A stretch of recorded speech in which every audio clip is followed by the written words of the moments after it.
Magandang umaga mga kakonek. Ako po si Bien Seville at live po tayo ngayon rito sa San Bartolome Church. Sa kabila ng pagkaantala ng recognition at hooding ceremony ng City of Malabon University dahil sa bagyong Karina noong nakaraang linggo, ito nga makikita nyo sa aking likuran kung saan ay kasalukuyan na pinaparangalan ang mga outstanding students ng ating universidad. Alas 8 pa lang ng umaga ay andito na ang mga estudyante at kitang-kita nyo naman talaga na talagang pinaghandaan nila ang araw na ito at kasama din ang mga kanilang mahal sa buhay na talagang buo ang suporta sa kanila.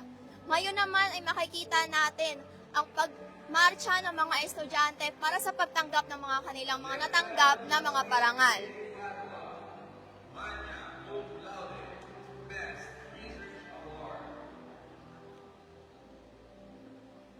Dumalo sa seremonya sina University President Dr. Glenn D. Vidaleon, Vice President for Academic Affairs Dr. William Enrique, University Secretary Dr. Ali Agustin, College Deans, Program Chairs at iba pang faculty members ng CMU.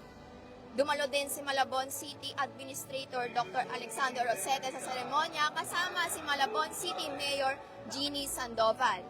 Nagbigay din ng kanyang inspirational message si Malabon City Councilor Nadia Marie Vicencio matapos ito ay agad isinagawa ang hooding ceremony para sa 31 na graduate school students. Simbolo ito ng kanilang pagtatapos ng kanilang doctoral at masteral degree sa pamantasan. Matapos nito ay ginawaran ng parangal ang academic at non-academic awardees. 119 na graduating students ng CMU ang nakatanggap ng Latin Honors. 52 ng mga estudyante ay ang magna cum laude, habang 67 naman ang cum laude. Bukod sa Latin Honors, nakatanggap din ng mga pagkilala ang 63 na non-academic awardees. Kabilang sa mga award ay ang Special Citation for Library Award, Special Citation for Internship Program, Special Citation for Teaching Demonstration, Special Citation for Co-Curricular Activity Award, Special Citation for Student Leader, Special Citation for Community Facilitating Learning, Award of Excellence in Military Science and Tactics, Award of Excellence in Cultural and Performing Arts, Best Research Award, Outstanding College Student, Leadership Award, at Special Awards.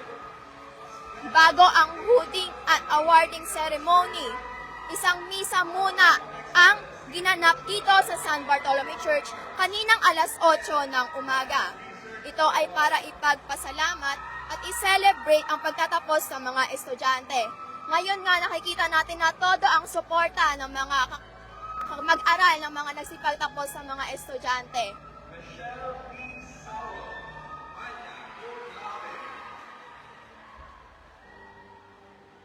At ngayon naman, panoorin natin ang ginaganap na awarding ceremony ngayon.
nakita natin na talagang todo ang hiyawan ng mga estudyante para sa valedictorian na sino yun?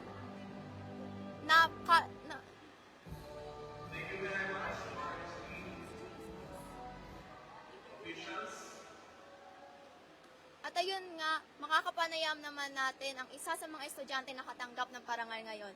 Magandang araw po. Live po tayo ngayon sa CMU Icon. Ano pong pangalan niyo, sir? Patrick Eloy de la Cruz po.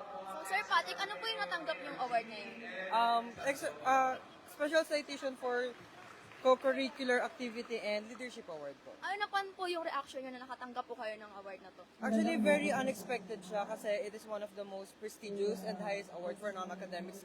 And of course, very fulfilled kasi as the local chapter president, mas feeling ko nagampanan ko na maayos yung role. Okay, maraming salamat po. Ngayon naman ay makakapanayam natin ang message ni Mayor Jeannie Sandoval para sa mga pinangarangalan. Pakinggan natin.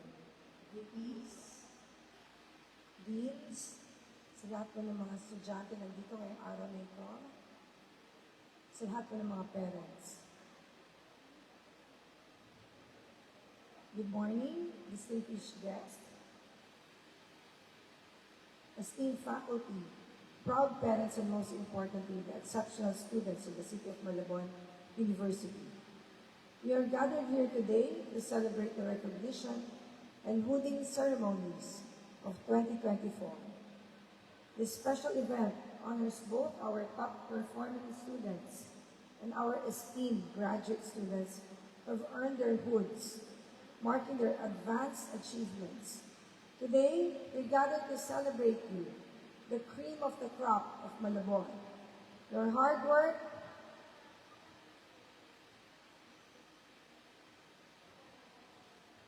dedication, and perseverance have brought you to this moment of recognition. You are not just excellent students, you're the bright future of our city. And for that, we are incredibly proud. Your achievements in academia are not just marks of personal success, but also beacons of hope and inspiration for all of us. As Ralph Waldo Emerson once said, the reward of a thing well done is to have done it. If indeed done well and today, we honor that achievement. In recognizing your accomplishments, we are reminded of the broader context in which you have achieved them. It is essential to remember that with great success comes great responsibility. The world you are preparing to enter is one that needs your talents and dedications more than ever. Recently, our community faced the formidable challenge of Typhoon Karina, which affected many Filipinos and our fellow Malabuenos. It was a test of our resilience and unity. As you continue your academic journey, I urge you to remember this. The true measure of education lies not just in personal success, but in how you use to uplift those around you. In the aftermath of Typhoon Karina, many of our neighbors and friends need support, innovation, and hope. You, dear students, have the power to make a profound difference, whether through engineering solutions that can withstand natural disasters, community health initiatives, or educational programs for those less fortunate. Your contribution is invaluable. Use your talents and knowledge in the service of our people. Let the spirit of Bayanihan guide your actions and endeavors. The entire city of Malabon stands with immense pride as we look at you today. You embody the potential and promise of our beloved city. Your achievements bring honor not only to yourselves, but to your families and our community. You have shown that with determination and support, anything is possible. Today's celebration is not just about individual accomplishments, but also about the collective effort that has supported you along the way. To the parents whose unwavering support and sacrifices have nurtured these young minds. to the teachers whose dedication to imparting knowledge and values has shaped their paths, and to the school administrators whose leadership and vision have created an environment for growth and learning. Thank you. Your contributions are the bedrock of these students' successes. As you continue to excel in your studies and beyond, remember that you carry with you the hopes and dreams of a community that believes in you. Continue to strive for excellence, remain compassionate, and always be ready to give back. You are the future leaders, innovators, and change makers of Malabon. Congratulations to all the students of the City of Malabon University. Go forth and make us proud. Thank you, and mabuhay po tayong lahat. Maraming salamat po.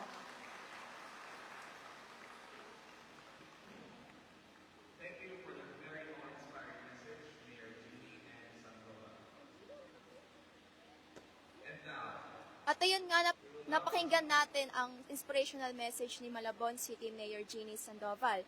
Ngayon naman ay makakapanayam natin muli ang isa sa nakatanggap na parangal ng mga estudyante. Ang kanya natanggap ay ang 13th Arnold D. Vicencio Gawad Award at Ascending College Student. Magandang araw po, ma'am. Ano po ang pangalan niyo? Cornelisa de Rosario po. Okay po, ma'am. Dalawa po yung natanggap niyo, ma'am. Ano pong pakiramdam niyo po? Masaya po at parang nakaka-proud po sa department po namin. Yes po. At may mga nais po ba kayong pasalamatan, mga profs or mga mahal niyo po sa buhay? Nais ko pong palamatan yung aming dean, especially yung management po sa pag-interest po sa award na ito, and kay Councilor Nadia Vicencio din po, para sa Gawad Modelong Kabataan. At ngayon, maraming salamat po. At ngayon, pakinggan muli natin si Mayor Jeannie Sandoval. Thank you very much. Congratulations.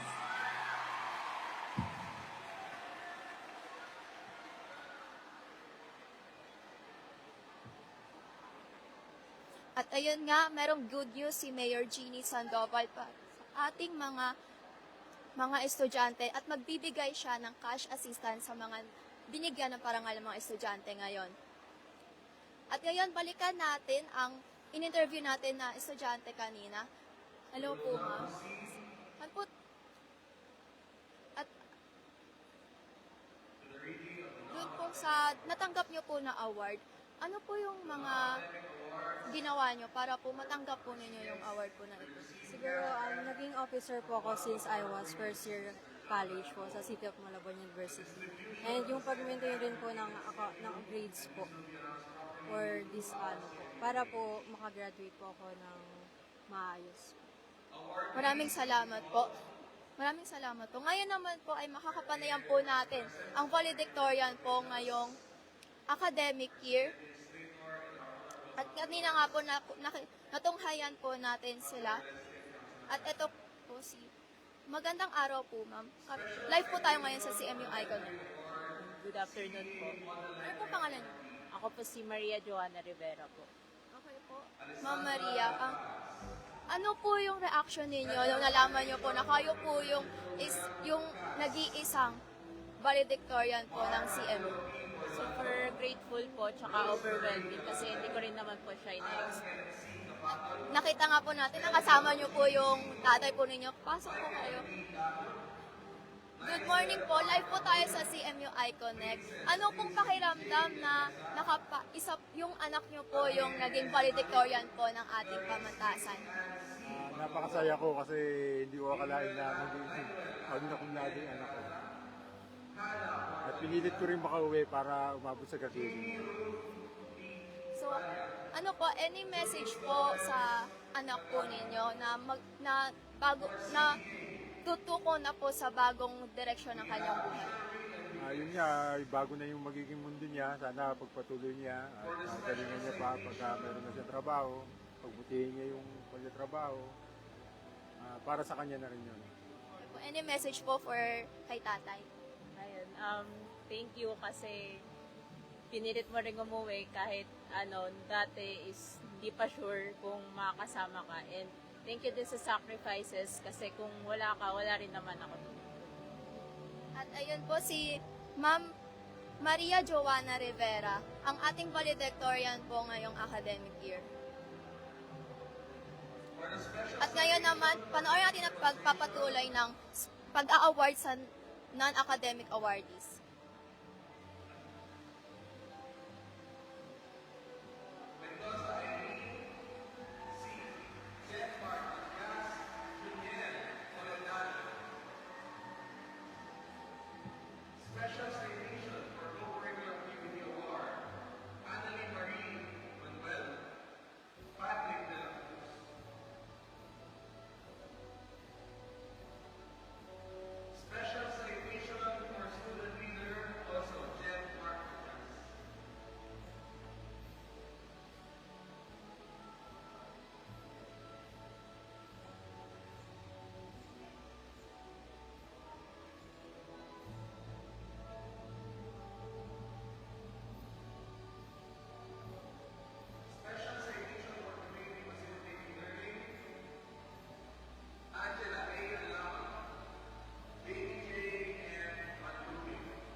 Ngayon naman, tunghayan natin ang closing remarks ni University President Dr. Glenn D.V. De Leon.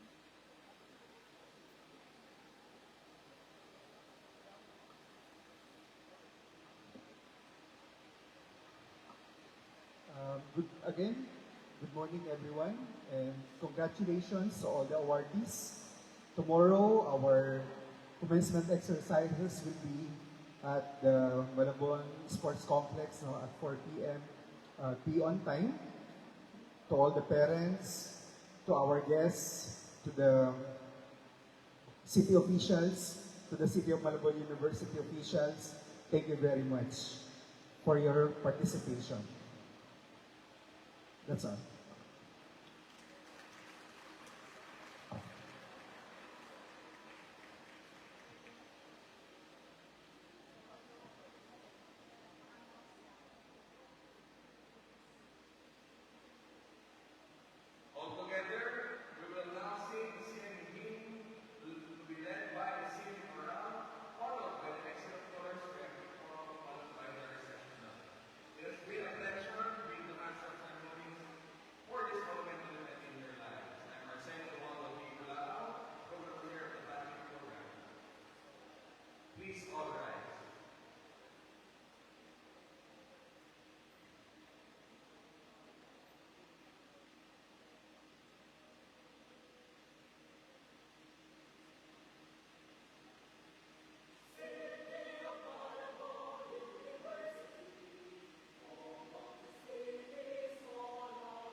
At ayun, napakinggan nga natin ang CMU hymn ng...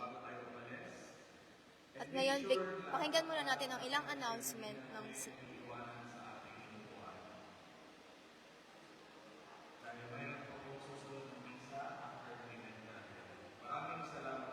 At ayun nga, katatapos lang ng recognition at hooding ceremony ng CMU at kitang-kita naman natin no, kung gaano. At matutunghayan naman natin ngayon ang entrance of colors.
At ayun nga, katatapos lang ng recognition of and hooding ceremony ng CMU at nakikita natin na naghihiyawan ang mga at ayun nga, napakinggan po natin. Nakakatapos lang po ng recognition at hooding ceremony ng CMU ng mga Latin Honors na kanilang badge. At ngayon naman po, makakapanayam po natin si University President Dr. Glenn D. De Leon. Magandang araw po, Dr. Glenn. Live po tayo ngayon sa CMU Icon. Good morning, everyone. Ayun po, President. So, ang dami po nating na-produce ng mga Latin Honors po ngayon. Ano po yung reaction nyo dito? So, dahil sa awards na na-receive nila, ito ay patunay lamang na ang mga students ng City of Malabon University ay talagang mahuhusay, magagaling, at yung journey nila ng kanilang pag-aaral ay binuhos talaga nila sa pag-aaral. So, yan yung sinasabi natin na mga nagsunog ng kilay. So, how do we ensure naman po na magiging globally competitive po ang ating mga magsisipagtapos ng mga estudyante? So, with the kind of training, mga pre-provide natin ng mga lessons sa lahat ng ating estudyante, naniniwala kami na enough yun. At lalo na, mapapatunayan natin ito sa kanilang kukuning bunga board exam.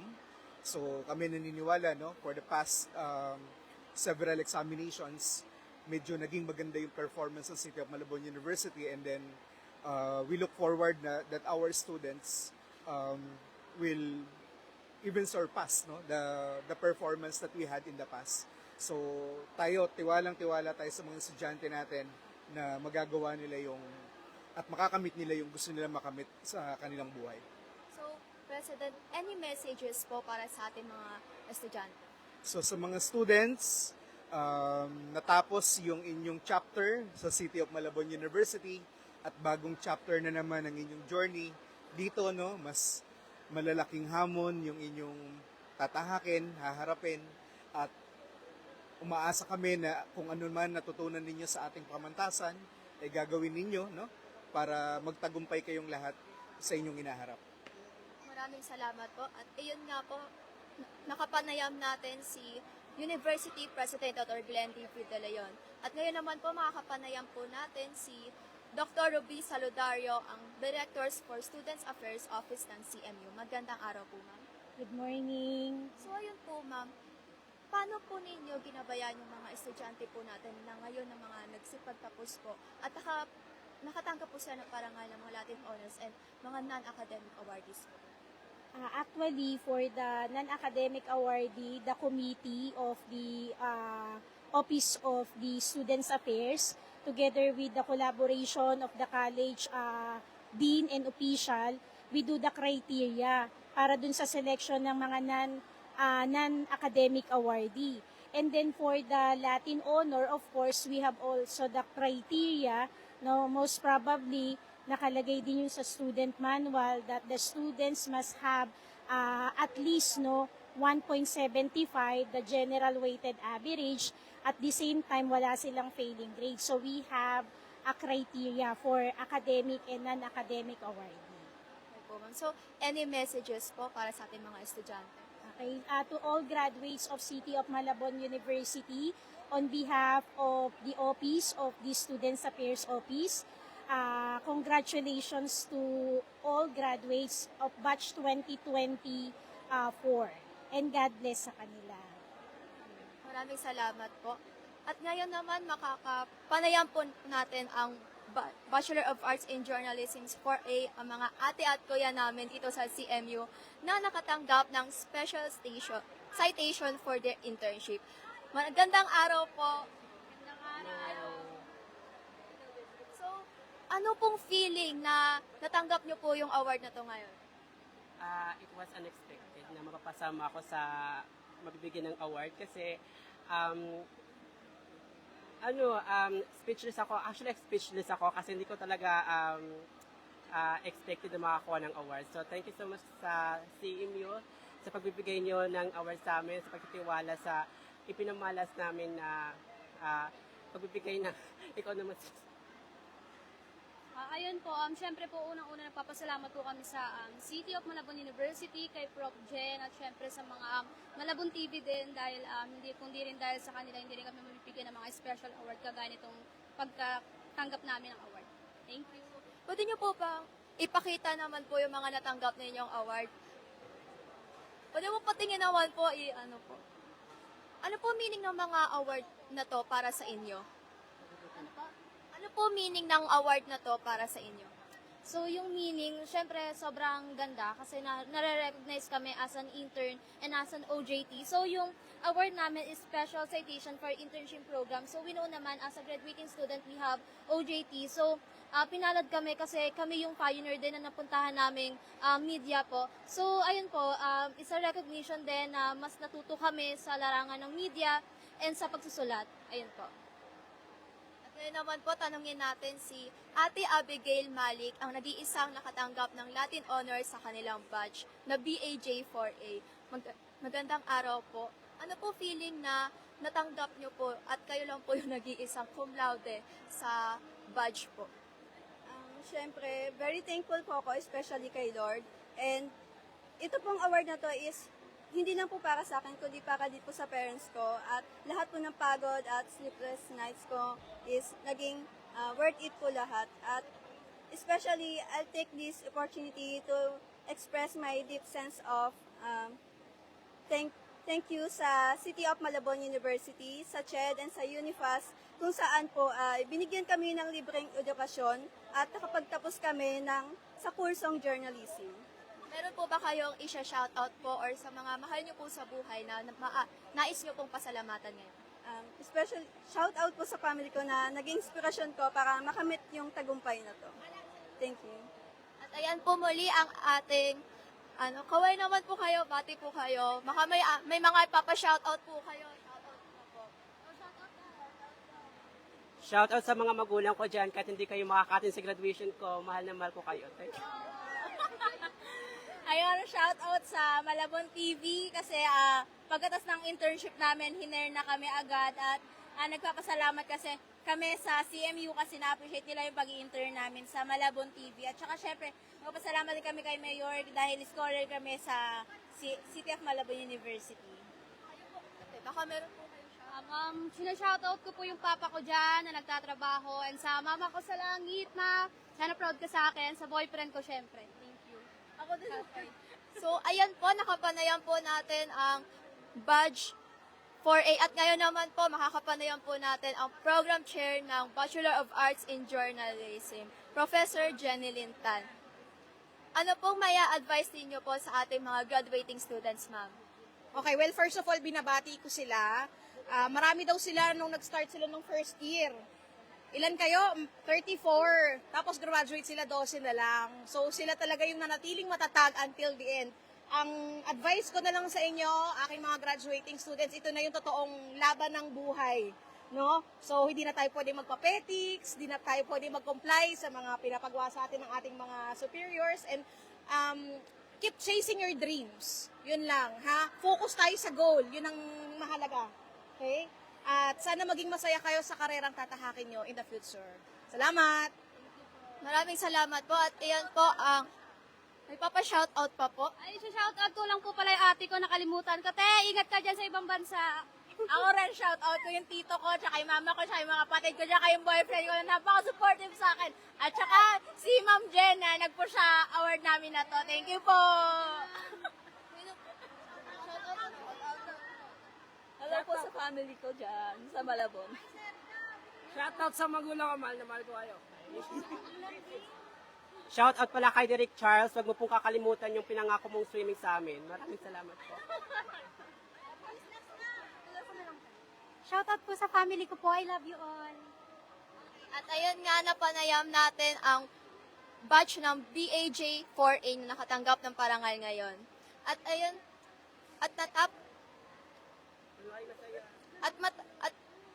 at matagumpay nga naisagawa ang ang recognition at hooding ceremony ng City of Malabon University ngayon dito sa San Bartolome Church. Pero hindi pa ito dito nagtatapos dahil bukas ay gaganapin din ang graduation ceremony ng City of Malabon University doon naman sa Malabon Sports Center bandang alas 4 ng hapon.